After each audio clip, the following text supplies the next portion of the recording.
नमस्कार, स्वागत है आप सभी का ज़ेप सीयूईटी में।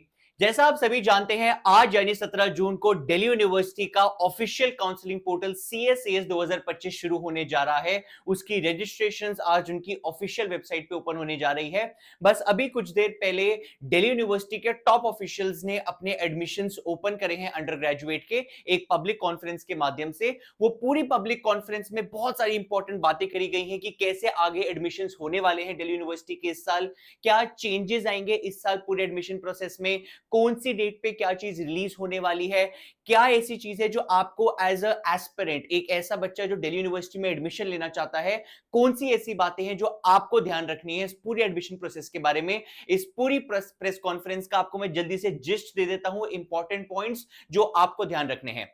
सबसे पहले आज 17 जून को ये पोर्टल ओपन होने वाला है। कहां ओपन होने वाला है? ये जो पोर्टल है CSAS 2025 है, ugadmission.ud.ac.in करके ऑफिशियल पोर्टल होने वाला है CSAS का। ये पोर्टल कैसे क्या होगा आपको तसल्ली से दिखाऊंगा। मूविंग ऑन, जो पूरा एडमिशन प्रोसेस है फेज 1 का वो बता रहा हूं। अंडरस्टैंड, आज सिर्फ दिल्ली यूनिवर्सिटी का फेज 1 ओपन होगा। दिल्ली यूनिवर्सिटी का पूरा एडमिशन प्रोसेस 3 फेजेस में होता है, फेज 1, फेज 2, फेज 3। जहां आज फेज 1 ओपन हो रहा है। फेज 2 फेज 3 क्या होगा, तसल्ली से बात करते हैं। फेज 1 में आपको सबसे पहले जो करना है, पर्सनल इंफॉर्मेशन सेक्शन। प्लीज ध्यान रखिएगा, आप अपने दिल्ली यूनिवर्सिटी के CSAS पोर्टल पे अपने CUET एप्लीकेशन नंबर के बिना रजिस्टर नहीं कर सकते। क्यों? आपको सबसे पहला क्वेश्चन पूछा जाएगा CSAS पे रजिस्टर करते समय, आपका CUET एप्लीकेशन नंबर क्या है, क्योंकि वो वहां से ऑटोमेटिकली आपका नाम, आपकी फोटोग्राफ, आपका सिग्नेचर ऑटोमेटिकली पिकअप करेगा। और ये तीनों पैरामीटर्स आप एडिट भी नहीं कर सकते। अगर कोई बच्चा कहता है सर मैं अपना सिग्नेचर या फोटोग्राफ चेंज करना चाहता हूं, आप चेंज नहीं कर सकते, क्योंकि वो CUET के पोर्टल से डायरेक्ट उठाया जाएगा DU के पोर्टल में। तो सबसे पहले पर्सनल इंफॉर्मेशन सेक्शन आएगा, आपकी एकेडमिक इंफॉर्मेशन पूछी जाएगी। एकेडमिक इंफॉर्मेशन से मतलब है आपके 10वीं और 12वीं के नंबर। ये 10वीं वाला सेक्शन इस साल नया है। ये 10th मार्क्स सर क्यों पूछे जा रहे हैं, इस पे आएंगे। This is the latest change in the process. उसके बाद आपसे ECA और स्पोर्ट्स कैटेगरी के बारे में पूछा जाएगा। अगर कोई बच्चा एक्स्ट्रा करिकुलर कोटा में जाना चाहता है या फिर स्पोर्ट्स कोटा में अप्लाई करना चाहता है, सर हम ना NTA के CUET वाले फॉर्म में स्पोर्ट्स कोटा टिक करना भूल गए थे, क्या हम अब टिक कर सकते हैं? Absolutely yes. उस फॉर्म में आपने जो भी किया था भूल जाइए, आप स्पोर्ट्स कोटा में बैठना चाहते हैं, यहां पे टिक कर दीजिएगा। ऑलराइट, मूविंग ऑन, आपको सारे डॉक्यूमेंट्स अपने अपलोड करने हैं, जितने भी आपके डॉक्यूमेंट्स हैं, फिर चाहे वो आपके 10वीं 12वीं की मार्कशीट हो, आपकी फोटोग्राफ हो, और कुछ भी डिटेल्स हो। ऑल द फोटोग्राफ वो डायरेक्टली यहां से उठा लेगा, बट आपकी 10वीं 12वीं की मार्कशीट हो गई, अगर आपने स्पोर्ट्स कोटा में अप्लाई करा है तो स्पोर्ट्स के सर्टिफिकेट हो गए, ECA के सर्टिफिकेट हो गए, ये सारे डॉक्यूमेंट्स अपलोड करने हैं। एक बार आप अपना पूरा फॉर्म प्रीव्यू कर सकते हैं अगर आपने कुछ भी गलत करा है, नहीं करा है। And last is the fee payment process and your phase 1 registration is done. Please समझिएगा, बहुत बच्चे अभी से डर रहे हैं, सर वो प्रेफरेंस फिलिंग कैसे करना है, सर वो प्रेफरेंस शीट कैसे बनाना है, सर कोई बता ही नहीं रहा, सर आपने भी वीडियो नहीं बनाई। घबराइए मत, प्रेफरेंस शीट पे अभी तक हमने इसलिए नहीं बताया क्योंकि उस प्रोसेस में बहुत ज्यादा टाइम है। प्रेफरेंस लिस्ट फेज 1 होता ही नहीं। आपको ये जो अगर और कहीं से इंफॉर्मेशन आ रही है, सर प्रेफरेंस लिस्ट मिल रही है ले लूं क्या, नो पॉइंट। प्रेफरेंस लिस्ट अभी होता ही नहीं है। Preference list is a phase 2 process. ये फेज 1 खुला है और बहुत लंबे समय तक खुलेगा। फेज 2 के बारे में बताता हूं कैसे क्या होगा, बट अभी सिर्फ फेज 1 में आपको ये 6 स्टेप्स फॉलो करने हैं, as simple as that. Sir form कैसे भरना है स्टेप बाय स्टेप बता दीजिए, चिंता मत करिए, वो भी आपको बताया जाएगा। मूविंग ऑन, आपकी क्या फीस होने वाली है इस बार रजिस्ट्रेशन की CSAS पोर्टल की for unreserved OBC EWS category? 250 rupees है। This is the same as last year. और बाकी SC ST PWD के लिए 100 रुपीज है, सेम लास्ट ईयर की तरह है। 100 रुपीज एडिशनल फी लगेगी EC और स्पोर्ट्स कोटा वाले बच्चों के लिए, और 400 फॉर द परफॉर्मिंग आर्ट्स वाले कुछ कोर्सेज होते हैं उन सभी के लिए। Moving on, this is the phase 2 of CSAS जो अभी नहीं खुलेगा। आज सिर्फ और अगले कुछ दिनों तक सिर्फ फेज 1 ही खुलेगा। फेज 2 की शुरुआत बहुत ही क्लियर शब्दों में बताया जाता है और हर साल सेम ही होता है। Phase 2 will only commence after declaration of CUET results. ये समझिए, आपका फेज 2 जब तक रिजल्ट नहीं आता ना CUET का, शुरू हो ही नहीं सकता। वो रिजल्ट आने के बाद ही शुरू होगा।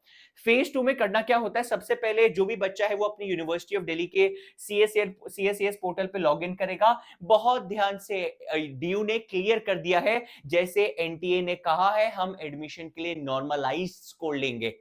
रॉ स्कोर नहीं, नॉर्मलाइजेशन की पूरी प्रोसेस क्या होती है, कैसे होती है, मैंने एक सेपरेट वीडियो में समझाई थी, चैनल पे जाके देखिएगा। बट आपके लिए नॉर्मलाइज स्कोर कंसिडर होगा, बहुत ध्यान दीजिएगा, ठीक है। उसके बाद होगी आपकी subject mapping. Sir subject mapping क्या होता है? डीयू ये क्लियरली बताता है कि वो उन्हीं सब्जेक्ट को कंसिडर करेगा सीयूईटी में जो सेम है आपके क्लास 12 के सब्जेक्ट जैसे। अगर आपने क्लास 12 में मैथ्स का पेपर नहीं लिखा और आप सीयूईटी में लिखा है, आपका सीयूईटी का मैथमेटिक्स का पेपर कंसिडर नहीं होगा, सिर्फ वही पेपर कंसिडर होगा जो आपके क्लास 12 बोर्ड की मार्कशीट पे लिखा है। Sir what about general test? General test की कोई मैपिंग नहीं होती, गैट की कोई मैपिंग नहीं होती, तो चिंता मत करना, उसको भूल जाइए। बाकी सारे सब्जेक्ट्स की मैपिंग होगी। एक बार उन्होंने मैपिंग कर ली, एक बार उन्होंने देख लिया कि आपके सीयूईटी के 5 सब्जेक्ट है जो क्लास 12 के 5 सब्जेक्ट से मैच करते हैं, बेस्ड ऑन दैट आपको दिखाई जाएगी आपकी एलिजिबिलिटी। आपको वो सारे कोर्सेज दिखाए जाएंगे जिसके लिए आप एलिजिबल हैं। The candidates will be able to choose the program he और शी इज एलिजिबल फॉर। ये मत सोचिएगा सर मेरे को सारे प्रोग्राम दिखाएंगे और मेरे को चुनने हैं बेस्ड ऑन माय एलिजिबिलिटी, नहीं। आपको अगर डीयू 100 प्रोग्राम ऑफर करता है, वो आपको दिखाएगा ही वही 20 प्रोग्राम जिसके लिए आप एलिजिबल हैं बेस्ड ऑन योर सब्जेक्ट्स। अगर किसी कोर्स के लिए मैथ्स कंपलसरी है और आपके सीयूईटी में मैथ्स नहीं है, तो वो आपको वाले कोर्स नहीं दिखाएगा, वही दिखाएगा जो आपके पास सब्जेक्ट हैं। Moving on, providing program and college preferences. This is the main crux of this phase 2. यही है वो प्रेफरेंस फिलिंग जिसको लेके बहुत बच्चे घबराते हैं, जो जायज भी है क्योंकि ये थोड़ी सी स्टेप या प्रोसेस कॉम्प्लिकेटेड होती है। कैसे करना है, क्या करना है, सब तसल्ली से बताएंगे, बट अभी ये नहीं खुल रहा। This is a later process, घबराइए मत। ऑलराइट, इसमें आपको एक सिलेक्शन करनी होती है, आपको लिस्ट डाउन करने पड़ते हैं प्रोग्राम और कॉलेज कॉम्बिनेशन को, आपको किस प्रेफरेंस में वो सारे चाहिए, एंड लास्ट में you click on submission and you are done with the phase 2 process. शुरू कब होगी, कोई डेट नहीं मेंशन, क्यों? जिस दिन सीयूईटी का रिजल्ट आ गया उसके अगले दिन इन्होंने कर देना है, तो कुछ फर्क नहीं पड़ेगा, ठीक है। Moving on to your next step, phase 1 हो गया, फेज 2 हो गया। अच्छा, बिफोर द फेज 3 में आपको आपकी सीट्स एलोकेट होती है, एक चीज रिलीज होती है called as simulated ranks. Sir ये क्या चीज, आज तक नहीं सुना, कैसे, क्या यूज है इसका? सिमुलेटेड रैंक बेसिकली आपको, जब आप प्रेफरेंस लिस्ट बना देते हैं, आपको उसके बेसिस पे वो ना आपकी एक रैंक एलोकेट करते हैं आपके हर एक प्रोग्राम के लिए। अगर एक बच्चा let's say based on his और हर सब्जेक्ट्स 20 प्रोग्राम्स के लिए एप्लीकेबल है, तो उसको हर एक प्रोग्राम में दिखाया जाएगा। लेट्स से किसी बच्चे को, कोई बच्चा इको ऑनर्स के लिए एप्लीकेबल है, तो उसको दिखाया जाएगा कि इकोनॉमिक्स ऑनर्स में 10,000 बच्चे एप्लीकेबल है, एलिजिबल है। उन 10,000 बच्चों ने जिसने इको ऑनर्स के लिए अप्लाई करा है, उन 10,000 में से आपकी रैंक है 890। तो आपको पता चल जाएगा कि इको ऑनर्स में मैं कितने पानी में हूं। एक सिमुलेटेड रैंक होती है वो, ऑल्दो इसका बहुत यूज नहीं होता, बट जब आएगा तब हम बताएंगे तसल्ली से।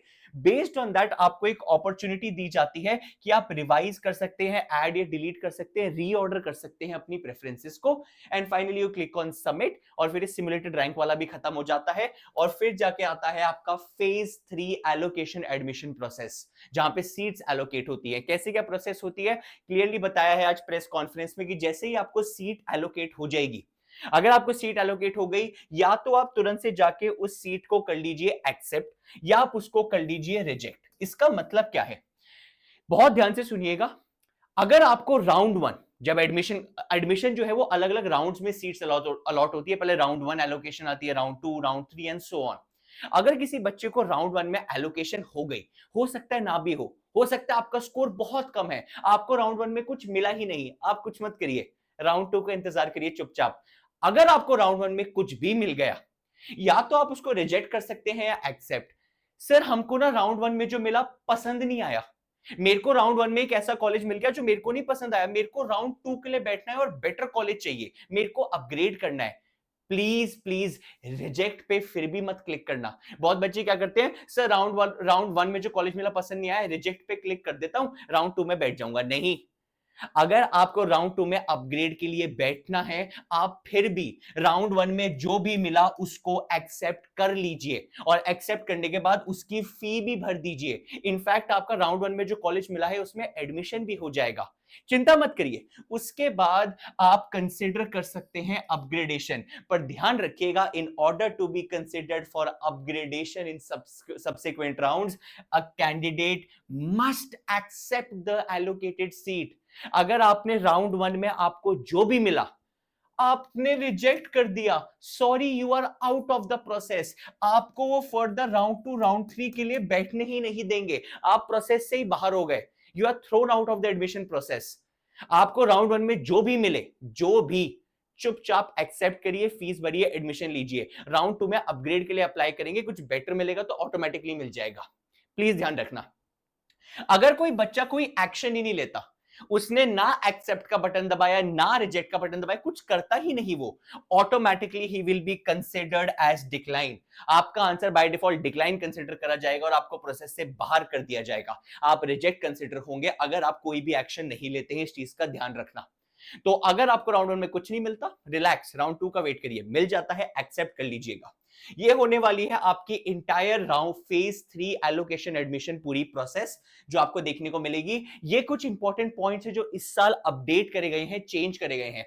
इसमें एक बहुत जरूरी point, class 10th marks will also be asked if needed, it will be used for breaking the tie. Sir ये क्या हो रहा है, क्लास 10th के नंबर का तो हमको पता ही नहीं था। आज से पहले क्या होता था, आपका सीयूईटी का स्कोर कंसिडर होता था एडमिशन के लिए। अगर दो बच्चों का सीयूईटी का स्कोर सेम है, एक का आ गया 900, दूसरे का भी 900, तो उनके क्लास 12 के मार्क्स देखते थे। अगर क्लास 12 के मार्क्स जिसके ज्यादा हैं उसको एडमिशन के लिए कंसिडर करते थे, बट अगर 12th के भी सेम हो गए फॉर सम रीजन, फिर जिसका अल्फाबेटिकली पहले नाम आता है वो कंसिडर होता था, वो अब ड्रॉप कर दिया गया है। तो सीयूईटी का स्कोर अगर मैच हुआ, 12th का भी मैच हुआ, फिर कंसिडर होने वाला है आपका 10वीं का स्कोर। ये लेटेस्ट डेवलपमेंट है आपके सीयूईटी के प्रोसेस में इस साल। तो 10वीं का नंबर भी कंसिडर हो सकता है अगर सीयूईटी और 12th दोनों टाई हो गया।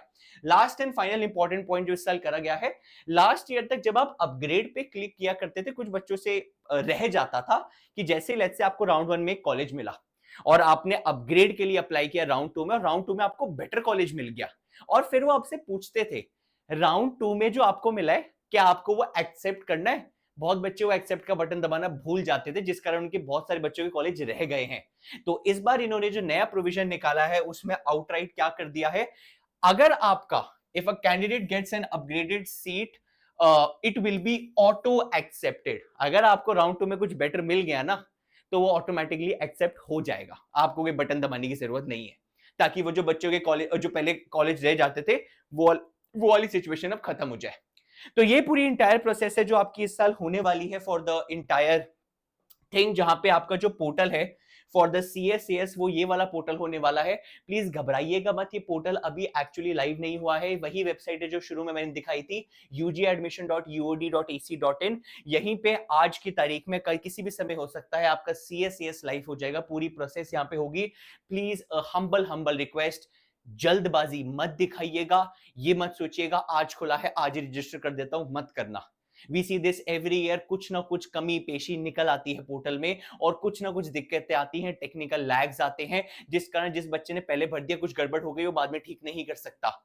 वेट फॉर सम टाइम, ये फॉर्म 1-2 दिन के लिए नहीं है, ये बहुत टाइम तक खुलेगा, महीने भर खुला खुला रहता है ये। प्लीज 2 से 3 दिन होने दीजिए, पोर्टल को सेटल होने दीजिए, ठीक होने दीजिए, जो भी उसमें एरर्स हैं तब हम खुद बताएंगे। हम पूरी step by step form filling process आपके लिए लेके आएंगे, चुपचाप उस प्रोसेस को देखिए पूरा कैसा है, रेप्लिकेट करिए और तब फॉर्म भरना। On that note, all the very best to all the DU aspirants. अब टाइम आ चुका है एडमिशन का, तैयारी पकड़ लीजिए, कमर कस लीजिए और शुरू हो जाइए एडमिशन के लिए। होपफुली सबके बहुत बहुत अच्छे एडमिशन होंगे और हम आपके साथ खड़े हैं बिल्कुल for the entire process. Thank you so much and all the very best.